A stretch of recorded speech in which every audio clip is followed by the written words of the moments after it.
नमस्कार मित्रों, स्वागत है आपका। जैसा कि आप जानते हैं, पिछले कुछ समय से हम एक उपन्यास पढ़ रहे हैं जिसका नाम है महाभोज, जो कि श्रीमती मन्नू भंडारी जी द्वारा लिखा गया है। और ये उपन्यास होने के साथ-साथ में एक नाटक भी है। तो यहाँ पर हम इसे उपन्यास के रूप में पढ़ रहे हैं, ठीक है? तो हमने पिछले वीडियो में लास्ट में यहाँ तक देख लिया था, लखन सिंह का मन हुआ उठाकर ऐसा वज़नी जवाब दे कि पन्ने-पन्ने बिखर जाएँ। गीता के अपने चुनाव के दिनों में कैसी है तौबा मचा रखी थी। जीत गए, अब गीता सूझ रही है, पर जब्त कर गया, ढिठाई भले ही कर ले, अशिष्टता करने की हिम्मत आज भी नहीं है।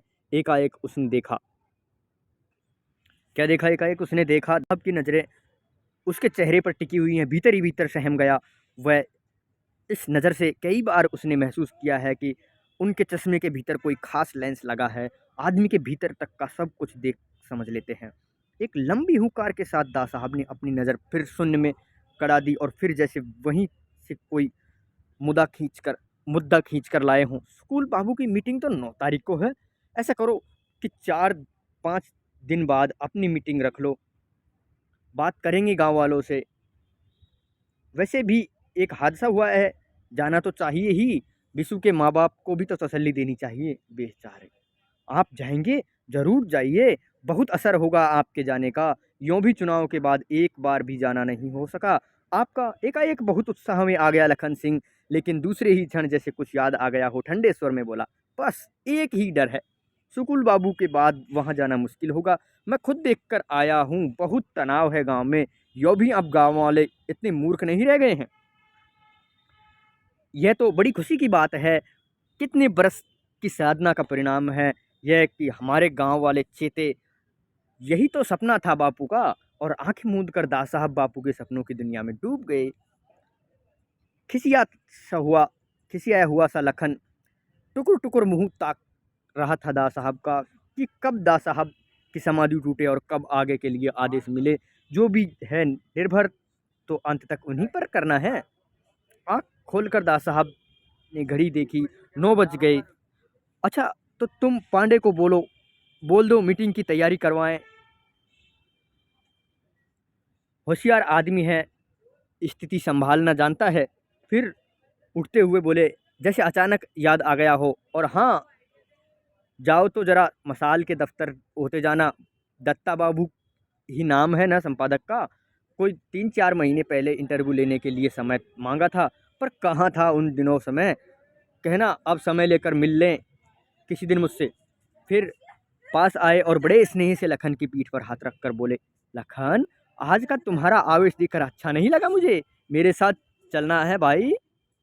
चलना है तो भाई जवान पर लगाम और व्यवहार में ठहराव चाहिए, समझे? दास साहब यह बात केवल कहते ही नहीं, अमल में भी लाते हैं। उनके पूरे व्यक्तित्व में हर बात और हर काम में ज़बरदस्त ठहराव है।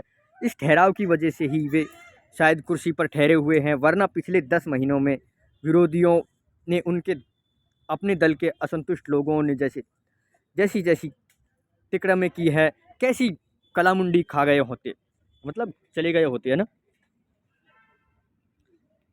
आगे देखिए, अब ये दृश्य यहाँ पे समाप्त हो गया। अब दूसरा दृश्य आता है आपका शहर का महत्वपूर्ण कोना, सुकुल बाबू का निवास स्थान। 10 वर्ष तक मुख्यमंत्री रहे सुकुल बाबू। इस प्रांत के बिना किसी बाधा व्यवधान के एक छत्र राजा था। उनका कभी सोच नहीं था, एक छत्र राज था उनका, कभी सोच नहीं सकते थे, कहने का मतलब कभी सोचा ही नहीं था कि 10 वर्ष की लंबी अवधि ने जिस राज की नींव को एकदम पुख्ता कर दिया था, वह एक झटके से ऐसे उखड़ जाएगा कि कोई जड़े ही न हों उसकी। पर होनी बड़ी बलवान है। यो सुकुल बाबू भी कम बलवान नहीं, सचमुच ऊंची चीज है। प्रांत के लोग दास साहब के पासंग पर रखते हैं सुकुल बाबू को।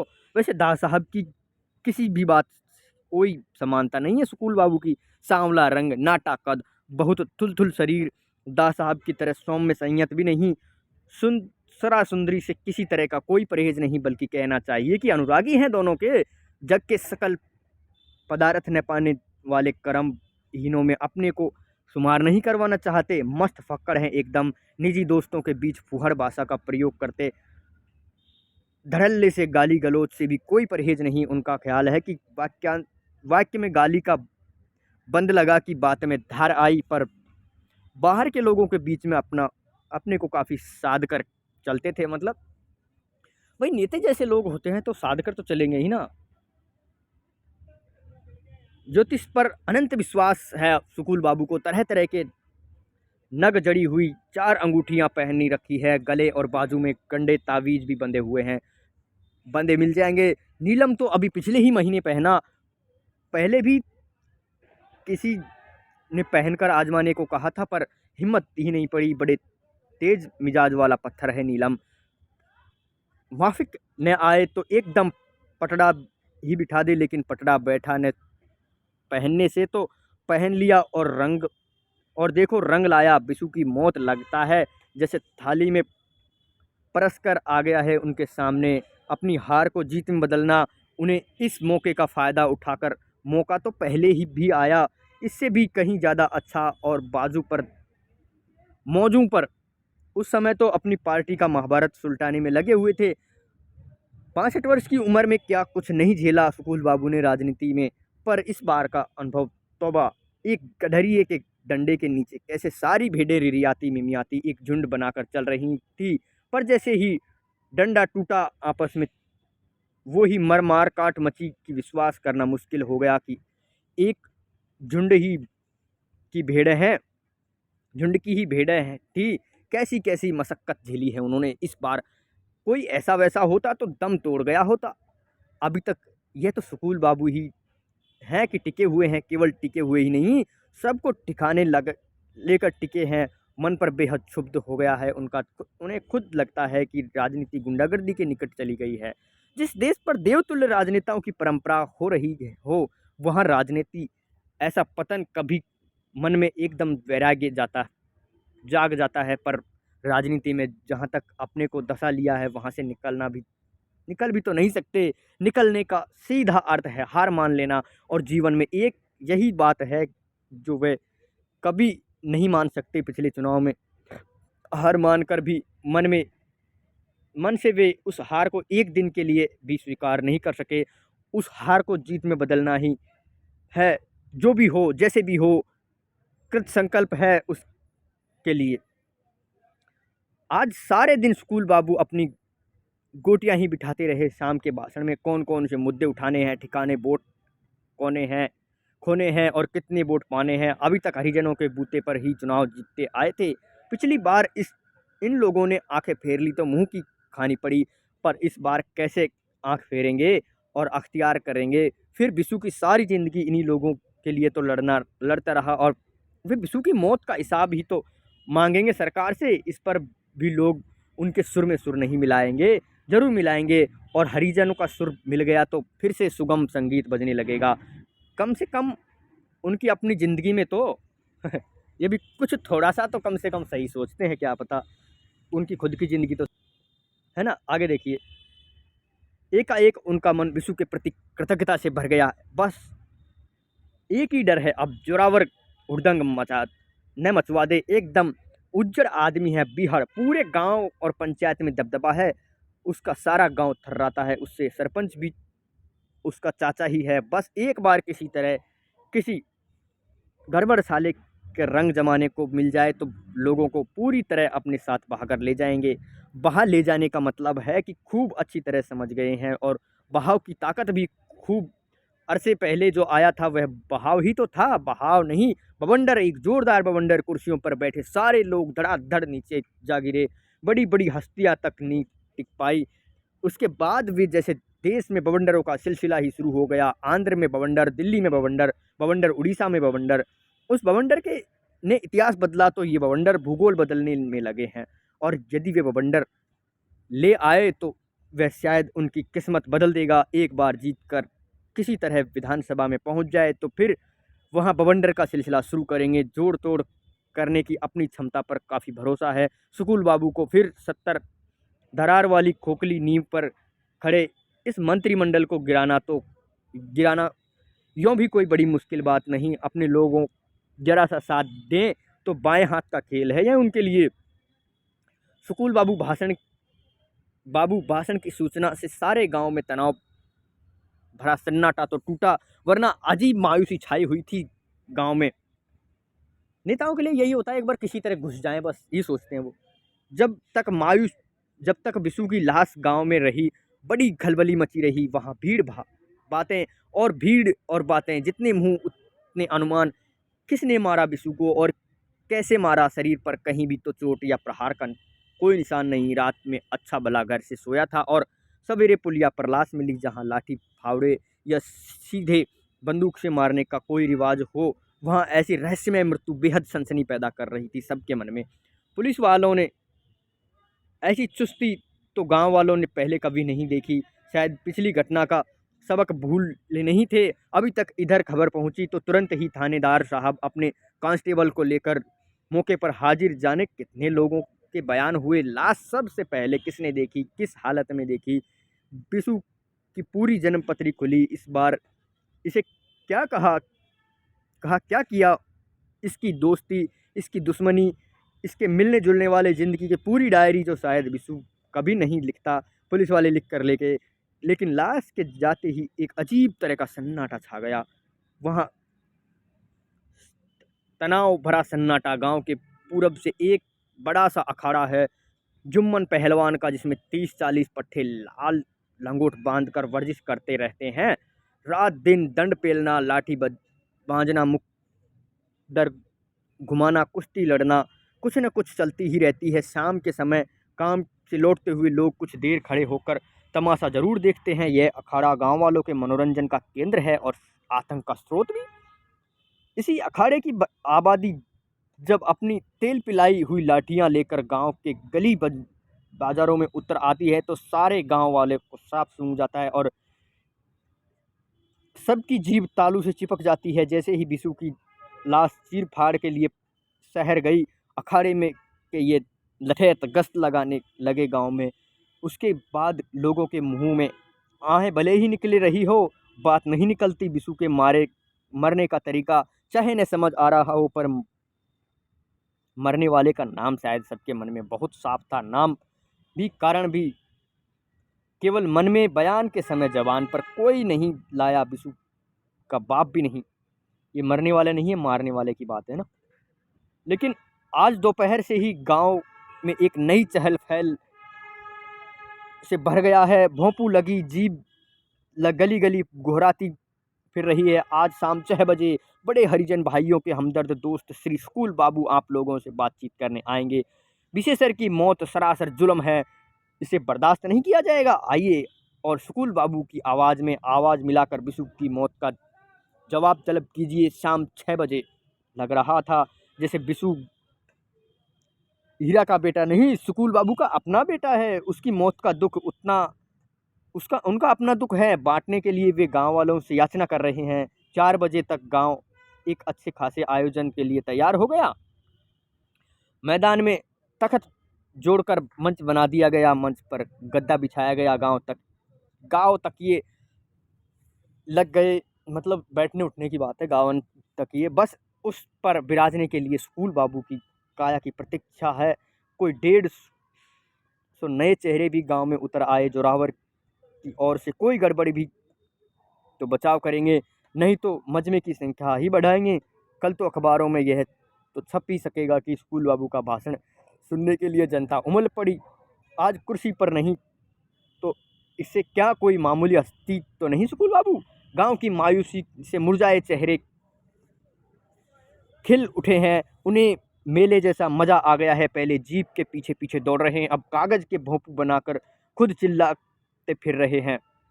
बच्चे की बात है ये, है ना। गांव के बच्चों के चेहरे खिल गए हैं।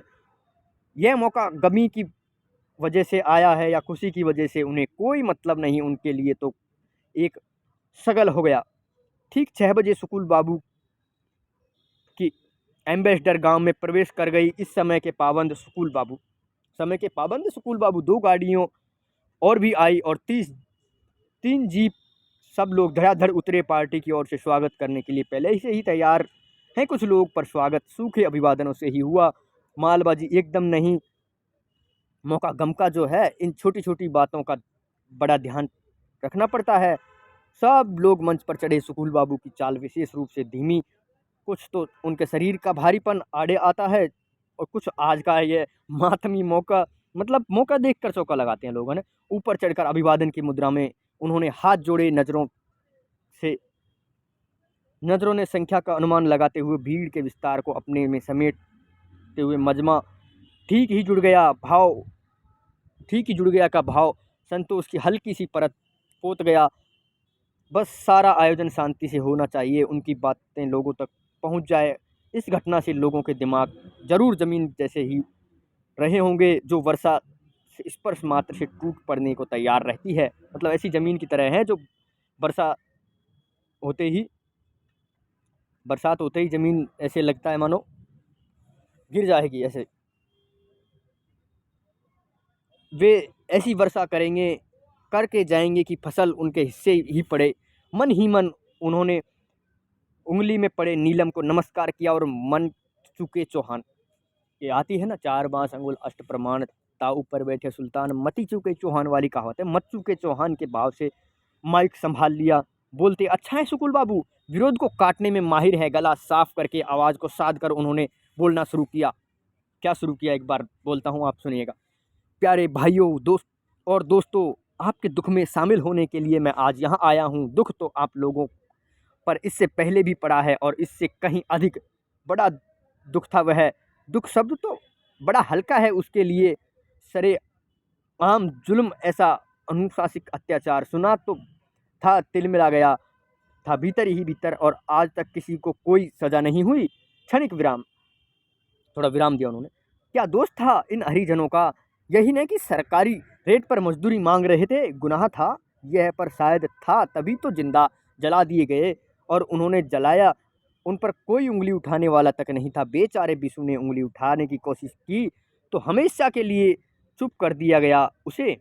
अब कोई किसी की हिम्मत जो चूं भी कर जाए हो ही नहीं सकती। पुलिस गवाही लेने आई तब भी किसी की हिम्मत नहीं हुई कि सच बात कह दे। जानते हैं सच बोलने ते ही गला दबा दिया जाएगा, और जहां सच का ही गला दबता हो वहां न्याय की उम्मीद ही की जा सकती है? मतलब नहीं की जा सकती है ना। भूल जाइए कि आपको कभी न्याय मिलेगा। आपकी इस प्रतिक्रिया को जानने के लिए सुकुल बाबू ने मजमे की ओर देखा, पर मजमा चुप बैठा था, शून्य सपाट चेहरे। सुकुल बाबू ने बात आगे बढ़ाई, मतलब अभी और जरूरत थी आग फूंकने की ना। बयान लेने का नाटक तो हो ही गया, इस बात बहुत मुस्तैदी से हुआ। अब मामला गहरी छानबीन के लिए ऊंचे अफसरों के हाथ में सौंपा जाएगा, जो किसी नतीजे पर पहुंचेंगे ही नहीं, कम से कम चुनाव तक तो नहीं पहुंचेंगे। आप लोग मरे या जिए, उन्हें तो चुनाव जीतना है हर हाल में। चुनाव जीतने के लिए गांव के धनी किसानों के वोट भी तो चाहिए और पैसे भी। इसलिए अभी उनकी हर ज्यादती पर, हर अन्याय पर पर्दा डाला जाएगा, उन्हें बचाया जाएगा। इसलिए अच्छी तरह जान लीजिए कि इस हत्या के लिए कुछ नहीं होने जा रहा है। कौन करेगा? पंचायत, इनकी पुलिस, इनकी। अब तो विश्वास हो गया है कि आपको की सरकार भी इन्हीं की है। तब कौन लड़ेगा आपकी लड़ाई? आपको न्याय दिलाने के लिए, आपका हक दिलाने के लिए कौन आएगा? सुकुल बाबू ने नैस में लिपटा हुआ प्रश्न मजमे के बीच में उछाल दिया, इस उम्मीद से कि भारी प्रतिक्रिया होगी उनकी बात की, या उनके नाम से लोग नारे लगाएंगे, पर वैसा कुछ नहीं हुआ। बस एक कोने से रियायती सी आवाज़ आई, का बताई हम दुख मुला कोई नहीं जानता। कि मुला और मुदा आवाज़ जो प्रेमचंद की लगभग उनमें सब में आता है। मुदा हमें दगा दे गई, कफन में भी आता है। ये मुला है, असली शब्द है ना, उर्दू का शब्द है मुला का मतलब। लेकिन का बताई हमार दुख मुला कोई नहीं जानता, कि तभी बगल में खड़े आदमी ने हाथ में लाठी को ज़मीन पर ठोका तो वह रियायती आवाज़ में डूब गई। सुकुल बाबू ने आवाज़ को और ऊंचा चढ़ाकर चेतावनी देते हुए कहा, गांठ बांध लीजिए कि यह सरकार आप लोगों के लिए कुछ नहीं करने जा रही है। इसे लगाव आपसे नहीं, अपनी कुर्सी से है। कुर्सियों का तकाजा यही है कि अभी ऐसी बातों को गोल मोल करके ही छोड़ दो। कुर्सी और इंसानियत में बैर है। इंसानियत की खाद की कुर्सी के पास अच्छी तरह जमते हैं। मजमे में एक सिर पर जहाँ नए नए चेहरे वाले लोग बैठे थे, तालियां बजने लगी। शांत रहिए, शांत रहिए। उस पर जरा जोर के लिए स्कूल बाबू ने ऐसे कहा कि जैसे भारी शोर मच रहा हो। फिर अपनी बात रखते हुए कहा, मतलब उन्हीं के लोग तो थे ना वो, जो नए लोग थे वो। चुनाव जीतने के लिए सारा जोर लगा दिया है सरकार ने, पर मैं पूछता हूँ कि क्यों? मैं तो हारा हुआ आदमी हूँ, मुझसे भला कैसा डर? अरे जनता ने भरोसा करके आपको कुर्सी पर बिठाया है, और कुर्सी पर बैठकर आपने जो कुछ किया है जनता के हित में ही किया होगा। फिर डर काहे का? काहे सफ़ेद को काला, काले को सफ़ेद करने में लगे हुए हैं? तो मित्रों, इस वीडियो में जानेंगे इतना ही। वीडियो देखने के लिए धन्यवाद। मिलेंगे अगले भाग में। नमस्कार। एक बार पुनः धन्यवाद।